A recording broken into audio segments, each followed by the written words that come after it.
श्री राधे राधे। भक्तों, जो बहुत महान पुरुष होते हैं, महान शक्तिधारिणी माताएं होती हैं, उनके अंदर सर्वव्यापकता की शक्ति आ जाती है। एक जगह रहने पर भी हर जगह उनको सब कुछ दिखलाई पड़ता है, या उनका प्यारा भक्त जहाँ पुकारता है वहीं पर वो पहुंच जाती हैं। ये दोनों बात सत्य है। वो पहुंच भी जाते हैं, उनको जानकारी भी सब हो जाती है, सब दिखलाई भी पड़ जाता है। आप कल श्रवण कर रहे थे कि माता ने एक ब्राह्मण को, चंद्रू नाम का ब्राह्मण, उनको भेजा था अरुणाचल पर्वत, जहाँ की तिरुवन्नामलाई नाम की जगह है। तो वहाँ पर वो तीर्थ है भक्तों, दक्षिण भारत का। वहाँ पर चंद्रू दिन भर पर्वत पर रहता था और 3 दिन से भूखा था। जब उसको लगा प्राण निकल जाएंगे तो माता को पुकारा, और माता ने जहाँ थी वहीं पर माँ कहने लगी, हाय मेरे बच्चे। और वह आवाज वहां पर चंद्रू को सुनाई पड़ी और माता का दर्शन वहीं पर मिल गया उनको। साधना के लिए चंद्रू दिन भर पर्वत पर रहता, अरुणाचल पर, और रात को पर्वत पर आकर के, पर्वत के नीचे तलहटी में आकर सो जाता था। पर्वत से उतर करके नीचे आते हुए पहला व्यक्ति जो उसे मिला, माता ने कहा था वहां मिल जाएंगे तुमको तुम्हारे साथी, वो गायत्री नामक एक ऑस्ट्रेलियाई महिला थी। और 1-2 दिन के बाद वह रियूनियल आइलैंड के वासी मधुसूदन से मिला, जिसके पूर्वज भारत से गए थे। इन तीनों ने पाया कि एक ही प्रेम धारा उन्हें परस्पर बांध रही है। श्री माता जी के शब्दों का स्मरण कर चंद्रू को लगा कि ये दोनों माता जी की संतानें हैं, क्योंकि माता जी ने पहले ही बता दिया था। वह उन लोगों से माता जी की बातें करने लगा और उसने उन्हें माता जी की एक छोटी सी तस्वीर दिखाई। गायत्री उनके आनंदमय मुखमंडल को और ज्योतिर्मय नेत्रों को देख करके मुग्ध हो गई। यद्यपि गायत्री नियमित रूप से ध्यान चिंतन करने का प्रयास करती थी, लेकिन वह अपनी साधना की प्रगति से संतुष्ट नहीं थी। श्री माता जी की फोटो को देखकर और उनके निस्वार्थ प्रेम और करुणामय स्वभाव के बारे में सुनकर गायत्री को अपने जीवन का सर्वप्रथम आध्यात्मिक अनुभव उपलब्ध हुआ। भक्तों, ऐसी कृपा दूर से ही माता कर देती है। और उन्होंने स्वयं कहा कि मैंने अपने अंतर में प्रकाश की कौंस देखी और उस प्रकाश में श्री माता जी के साक्षात साकार स्वरूप के दर्शन किए। अचानक ही मेरे अंतर से पुकार उठी, अम्मा अम्मा अम्मा। और फिर तो सभी प्रकार के विचार दब गए और मेरा मानस मौन में अवस्थित होने लगा, अर्थात मन के सारे उपद्रव समाप्त हो गए। जब मैंने अपनी आंखें और घड़ी की ओर देखा तो ज्ञात हुआ कि 20 मिनट व्यतीत हो गए थे। 20 मिनट तक उनको बाहर का होश नहीं था। और वो कहते हैं कि मुझे किसी भी बात की कोई चेतना नहीं थी।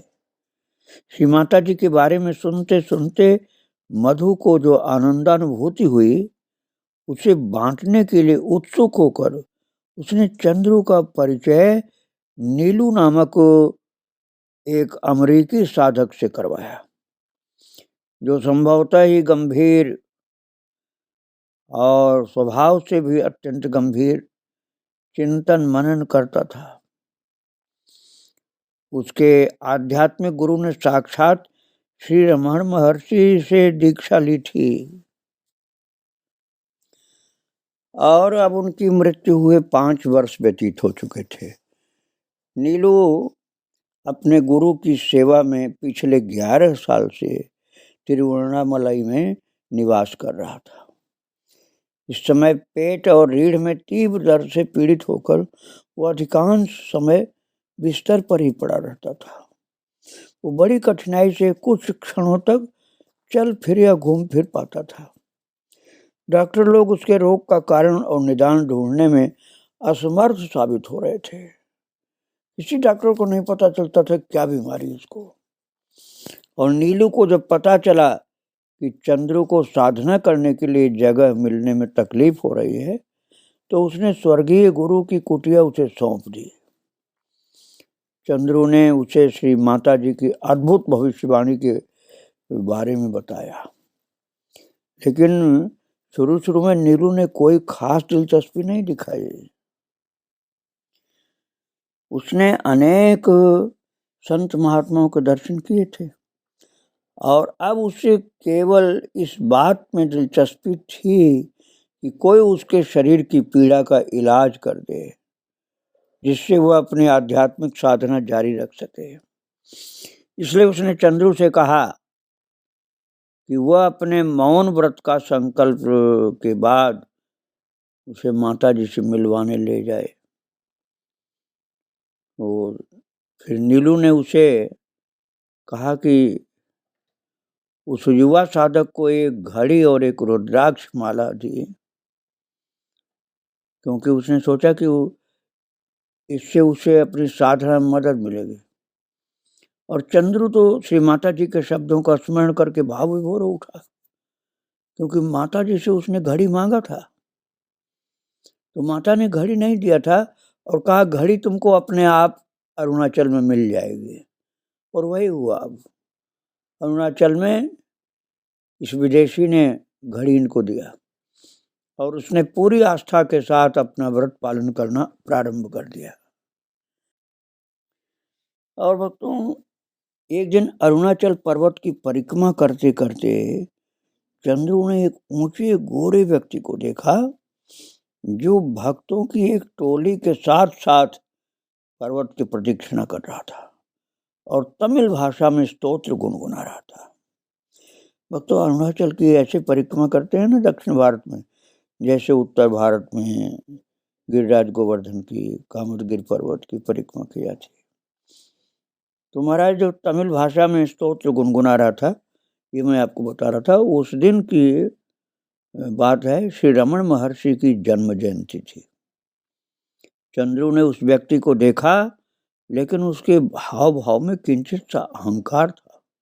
चंद्रू ने सोचा, यद्यपि ये अहंकारी है, लेकिन ये भी श्री माता जी का ही पुत्र है। और वस्तुतः ये व्यक्ति एक फ्रांस निवासी भक्त था। उसका नाम गंगा था। किसी संत ने नाम रखा होगा भक्तों ने। और कालांतर में उसने श्री माता जी के सानिध्य में आवास किया। 41 दिन के मौन व्रत के पूर्ण हो जाने के बाद चंद्रू और नीलू ने वल्लीकाऊ की यात्रा की। श्री माता जी से हुई प्रथम भेंट ने नीलू के जीवन में बड़ा अद्भुत परिवर्तन ला दिया। उस अद्भुत अनुभव का वर्णन करते हुए वो स्वयं कहता था कि जो प्रथम 4 दिन मैंने वहाँ व्यतीत किए थे, उनमें मुझे ऐसी अनुभूति हुई मानो मैं साक्षात कोई उच्च लोक में बैठा हूँ। श्री माता जी के सानिध्य में ऐसी अलौकिक अनुभूति हुई। एक संध्या को देवी भाव के समापन के बाद श्री माता जी मंदिर के द्वार पर खड़ी थी और मैं प्रणाम में हाथ जोड़े बाहर से उनके दर्शन कर रहा था। वो कहता है कि मैं आनंदोल्लास से आपूरित था और उस क्षण मैंने देखा कि श्री माता जी का स्वरूप अदृश्य होते होते एक विराट प्रकाश पुंज में प्रसारित हो गया और उसने संपूर्ण दृश्यमान को अपने में निमज्जित कर लिया। और भक्तों, वो प्रसिद्ध प्रकाश जो था अचानक ही सिमटकर असहनीय तीव्र प्रकाश बिंदु बन गया। और फिर वो कहते हैं कि मैंने ये अनुभव किया कि वो प्रकाश मुझ में प्रविष्ट हो गया। उस अनुभूति की आध्यात्मिक मस्ती में मैं 3 दिनों तक सो नहीं सका। इतना मस्त रहता था कि नींद का कोई परवाह ही नहीं थी। और उसके पश्चात मैं अहोरात्र केवल श्री माता जी के बारे में सोचता रहा। मैंने निश्चय किया कि मैं आजीवन उन्हीं के सानिध्य में रहूंगा, ताकि मैं उनकी सेवा कर सकूं, उनसे मार्गदर्शन प्राप्त करता रहूं। ऐसे कितने ही भक्त हैं जो माता जी के लिए ही जीवन अर्पित कर चुके हैं, उन्हीं के सानिध्य में या उन्हीं के निर्देश में रहते हैं। नीलू चंद्रू के साथ तिरुवन्नामलई लौटा, जिससे वहां के अपने कामकाज में वो लग जाए, और उसके बाद गायत्री को साथ लेकर वल्लिकाऊ लौट आया, क्योंकि वो माता जी की सेवा करने के लिए अत्यंत उत्सुक थी। आश्चर्य की बात तो ये थी भक्तों कि सुगुणानंदन ने उन सब का यूं स्वागत किया मानो वे उन्हीं के अपने बच्चे हों। जबकि मैं आपको पहले बता चुका हूं कि सुगुणानंदन माता जी के भक्तों से बहुत चिढ़ता था, जो कि माता के पिता होने के बाद भी ये हाल थी। माता जी ने कहा था एक दिन तुम सबका स्वागत करोगे, वही दिन आ गया भक्तों। और 3 साल के बाद नीलू को अपनी पीड़ा से राहत मिली थोड़ी, और वो छोटा मोटा काम कर पाता था, थोड़ा बहुत घूम फिर सकता था। तिरुवन्नामलई से लौटकर नीलू ने श्री माता जी के समक्ष अपनी कामना को प्रकट किया। उन्होंने कहा, इस स्थान से जाने की मेरी इच्छा नहीं होती। मैं एक सामान्य सेवक की तरह सदैव आपके सानिध्य में रहना चाहता हूँ। माता जी ने कहा, बेटा मेरे पास मेरी अपनी 1 इंच जमीन भी नहीं है। पिताजी से पूछो, जमीन जो है पिताजी की है, वही बताएंगे। तो यूं हमारे पास रहने के लिए कोई न कोई जगह तो होनी ही चाहिए। और फिर तो बड़ी आश्चर्यजनक घटना घटित हुई भक्तों। सगुणानंदन ने उन्हें जमीन का इतना बड़ा टुकड़ा देना मंजूर कर लिया, जहां पर नारियल की छाजन से बनी सामान्य सी कुटिया बनाई जा सकती थी। कुल मिलाकर के वो जगह काफी थी, 18 फुट लंबी, 9 फीट चौड़ी, और माता जी उस समय उतने में संतुष्ट हो गई। एक कोने में रसोई घर था, जिसका उपयोग श्री माता जी के लिए पेय बनाने में होता था, लेकिन दैनिक भोजन अभी मुख्य घर में ही बनता था। इस कुटिया में श्री माता जी नीलू, बालू और गायत्री के साथ आवास करती थी। इस प्रकार आश्रम की अनौपचारिक शुरुआत हो गई। श्री माता जी से प्रथम भेंट के उपरांत बालू ने अपना घर त्याग दिया और अपना अधिकांश समय माता जी के सानिध्य में व्यतीत करने लगा। यह उसका सौभाग्य रहा कि उसे सुगुणानंदन ने इडमन्नेल से यहाँ स्थायी रूप से रहने की अनुमति दे दी। तो अब नीलू तिरुवन्नामलई से यहाँ स्थायी तौर पर निवास करने के लिए आया, तो बालू भी वहीं स्थायी आवास करने लगा। तिरुवन्नामलई से लौटने के बाद चंद्रू श्री माता जी के पास केवल 2 ही महीने रह पाया, क्योंकि फिर माता जी ने उसे वेदांत में 3 वर्ष का पाठ्यक्रम पूरा करने के लिए बंबई से संदीपनी साधनालय में भेज दिया। नीलू और गायत्री के बाद गंगा और मधु भी आए और श्री माता जी के चरणों में बस गए। यद्यपि उन्होंने पूर्ण भक्ति भाव से अपनी संपत्ति श्री माता जी को अर्पित की, लेकिन उन्होंने स्वीकार करने से इनकार कर दिया और कहा, यदि तुम लोग शुद्ध चरित्र युक्त हो जाओगे और आध्यात्मिक तौर से परम सुयोग्य हो जाओगे, तो मेरे लिए वही सबसे बड़ी संपदा होगी। यदि कोई अन्य रूप में अपने आप को देखने लग जाता है, तो उसे परम तत्व का ज्ञान हो जाता है और समस्त विश्व उसका हो जाता है। एक रात की बात है, एक पड़ोसी ने गंगा को नींद से जगाया, क्योंकि वो गंगा की टॉर्च चाहता था। उस आदमी की बेटी को दमे का बड़ा तेज दौरा पड़ा था और उसे रात रात ही अस्पताल में ले जाना था और अंधेरे में यात्रा करनी पड़ती तो कुछ घंटे के बाद वो आदमी चार्च लौटा गया। फिर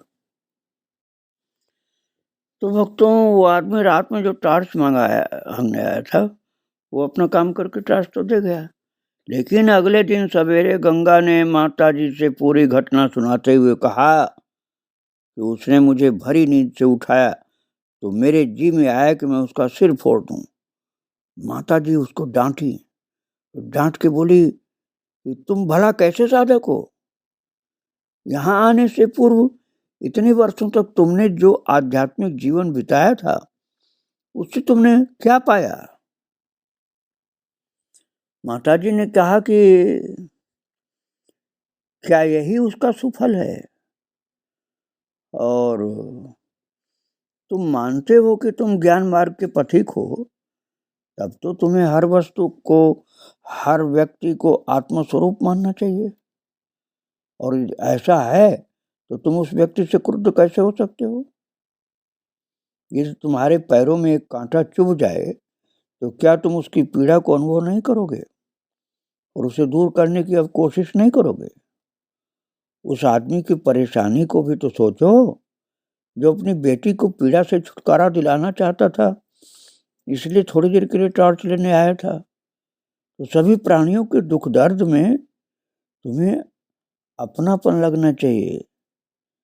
दुख दर्द दूसरे प्राणियों का तुम्हें अपना ही लगना चाहिए, तभी तुम्हारे मन का विस्तार होगा और वह आकाश के समान विशाल और व्यापक होगा, जो सभी को समकक्षता प्रदान करके अपने स्थान में कर लेता है। उसके लिए तुम्हारे मन को शिशु के मन की तरह निश्चल होना चाहिए और ये केवल ईश्वर के प्रति विशुद्ध भक्ति से ही संभव हो सकता है। गंगा ने थोड़ा सा व्यंग के लहजे में कहा, एक बुद्धिजीवी को भक्ति से संतोष नहीं मिल सकता है। भक्ति के मार्ग का अनुसरण करने में थोड़ी सी दुर्बलता का एहसास होता है।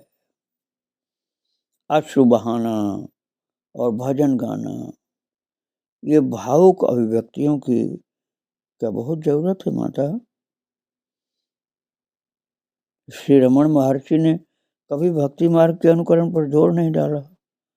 वे अपने उपदेश और परामर्शों में अपने शिष्यों को केवल ज्ञान मार्ग का संदेश दिया करते थे।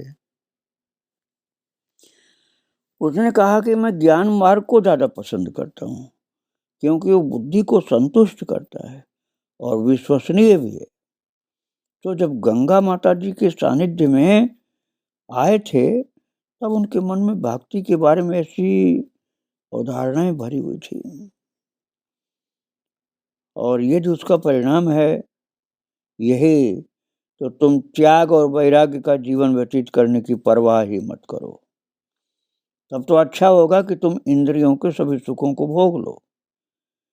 क्या तुमने श्री रमण महर्षि की अपनी सभी रचनाएं और उनके बारे में लिखी गई सभी रचनाएं पढ़ी हैं?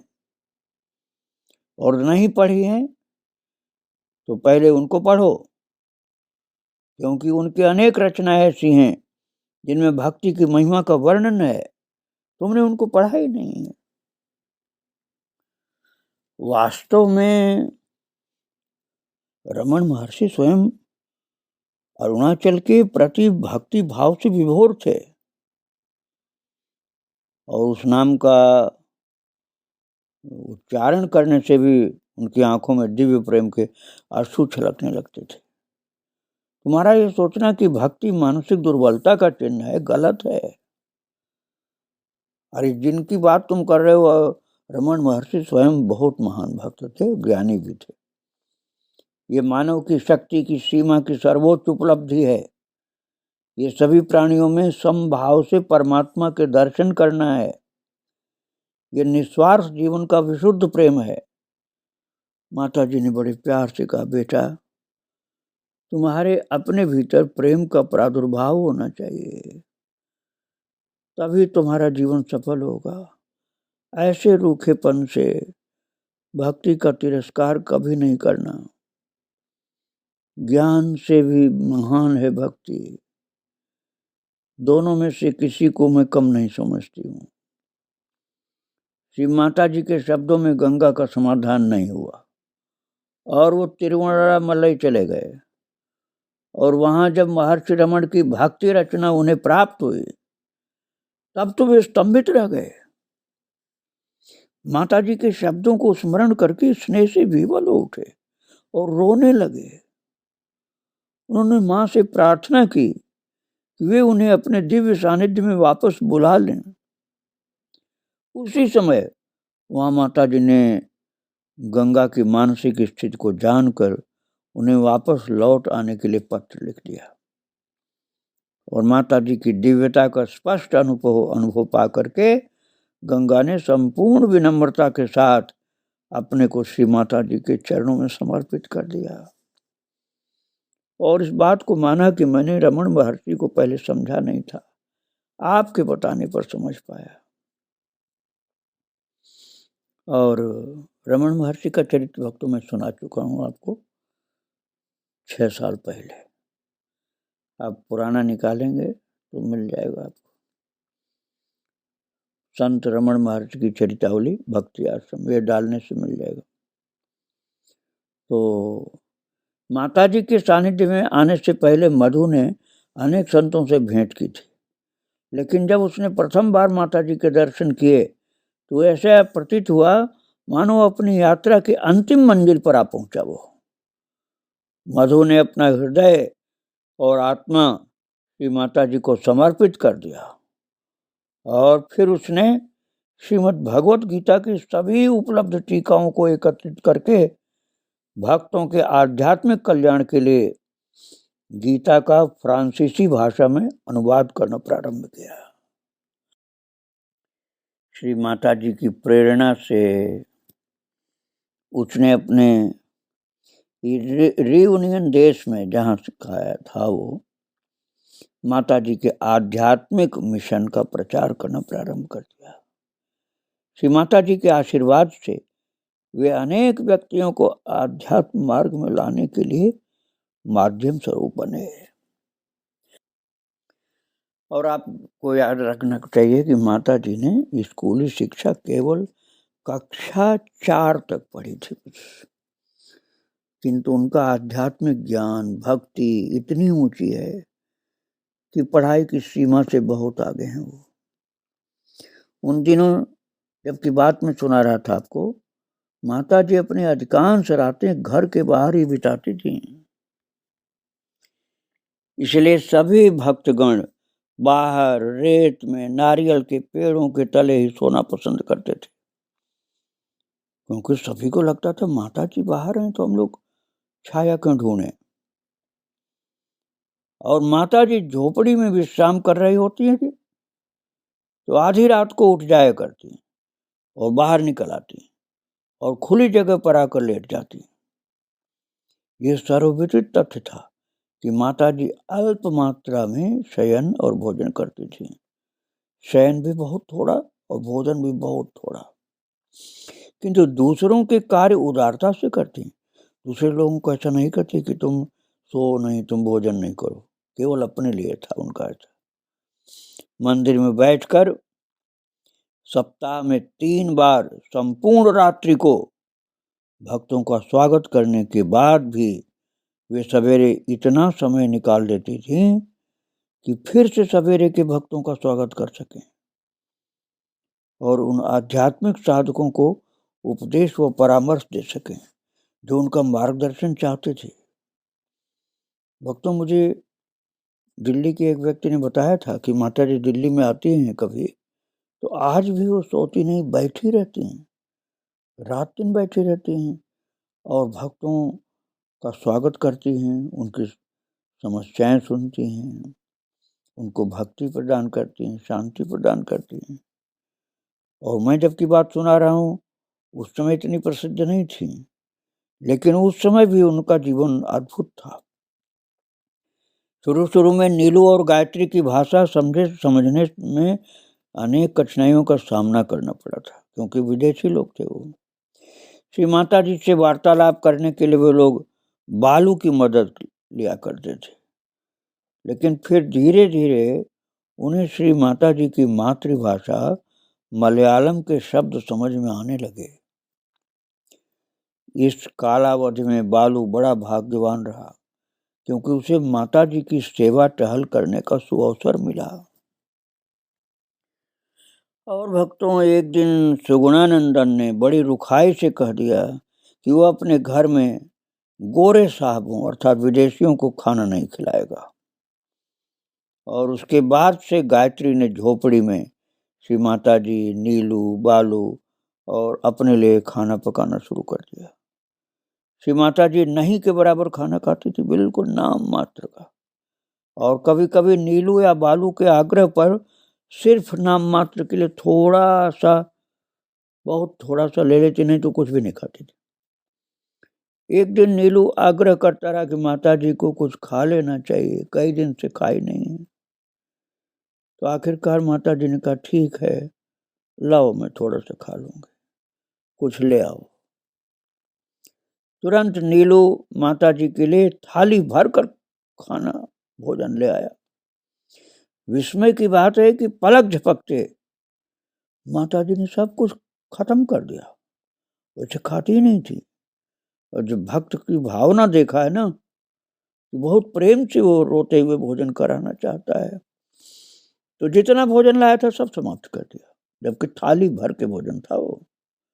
ऐसा तो कभी हुआ नहीं माता ने ऐसा भोजन किया हो, लेकिन वो भाव भक्त का जो था उसके कारण ग्रहण कर लिया।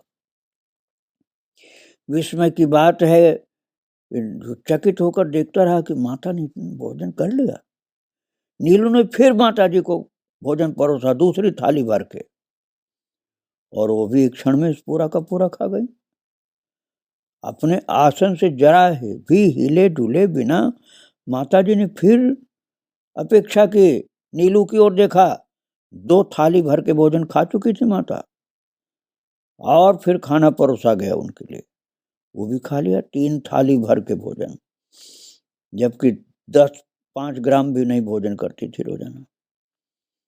जो कुछ परोसा जाता उसे खाने के बाद भी उनकी भूख अतृप्त ही रहती।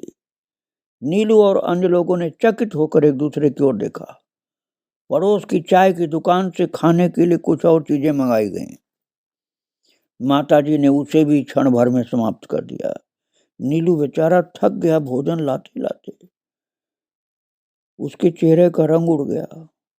उस दिन के बाद से उसने कभी आग्रह नहीं किया कि माता जी खाना खा लें, आप चरणों में पड़ गया। माता जी की शक्ति का उसको अंदाज अब लगा। भक्त लोग बड़े भाव से माँ के चरणों में पड़े रहते हैं। आज भी भक्तों, माता का चरित्र आगे मैं फिर सुनाऊंगा। आज उनको प्रणाम करके यहीं विराम दे रहा हूँ। श्री राधे राधे, जय श्री राधे।